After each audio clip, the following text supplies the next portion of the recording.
Hello everyone. Today we are going to learn a topic which is very important for your boards and will help you gaining marks in physics.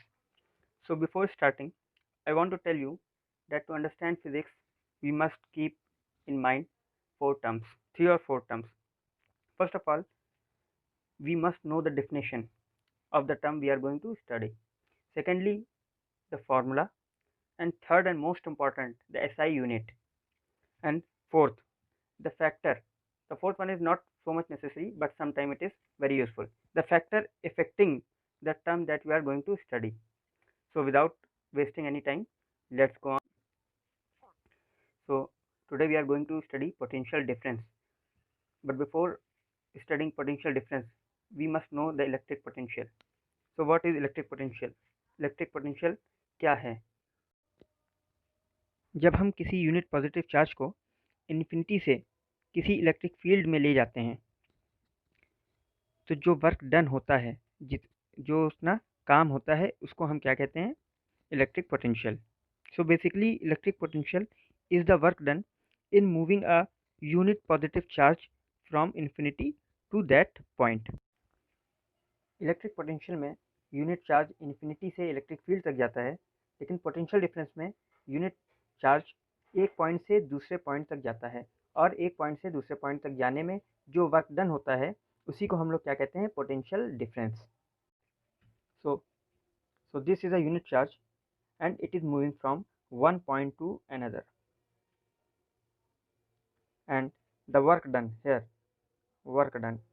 is actually what is potential difference. Potential difference का SI unit इसके दूसरे नाम voltage में छुपा हुआ है.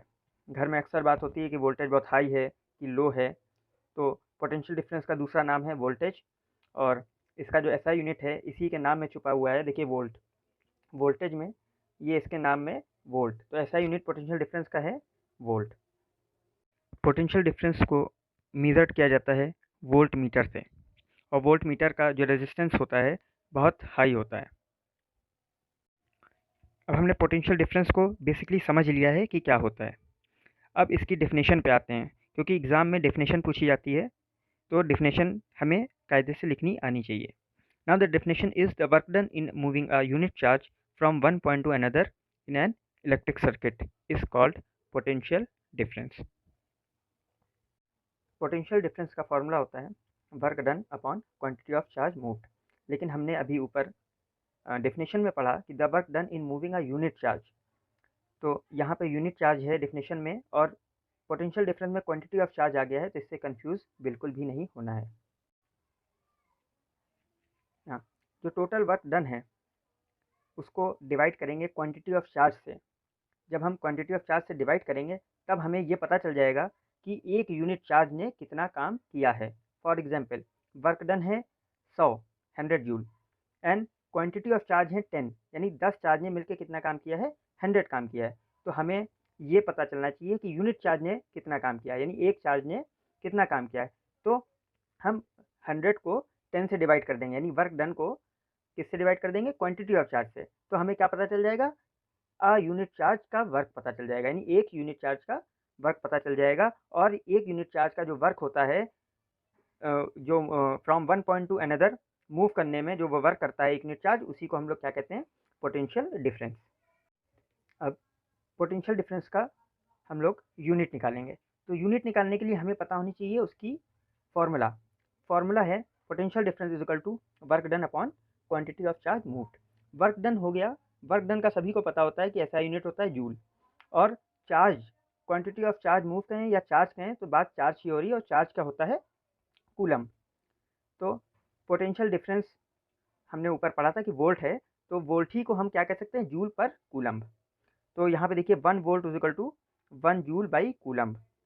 तो potential difference की आपके एग्जाम में क्योंकि एमसीक्यू भी आ रहा है, तो इसमें जूल पर कूलम भी एक ऑप्शन हो सकता है, और एक ऑप्शन आपका वोल्ट हो सकता है, और सी ऑप्शन हो सकता है कि बोथ ए एंड बी. तो ध्यान रखिएगा कि पोटेंशियल डिफरेंस का जो यूनिट है वो जूल पर कूलम भी है एंड वोल्ट भी है. Now sometime examiner asks that what is 1 volt, so you don't have to be panic. Now we will adjust this question into the definition. So what is 1 volt? The potential difference between the 2 points is said to be 1 volt if the work done is 1 joule and the quantity of charge move is 1 coulomb. So 1 volt is equal to 1 joule per 1 coulomb. आप लोगों को electric potential और potential difference की सभी चीज़ बता दी गई हैं। इससे बाहर सिलेबस से कुछ भी नहीं आएगा, लेकिन रिवीजन मस्ट है। आप लोग चाहें तो इसका स्क्रीनशॉट ले सकते हैं और रिवीजन मस्ट है। रिवाइज ज़रूर करिएगा। Thank you.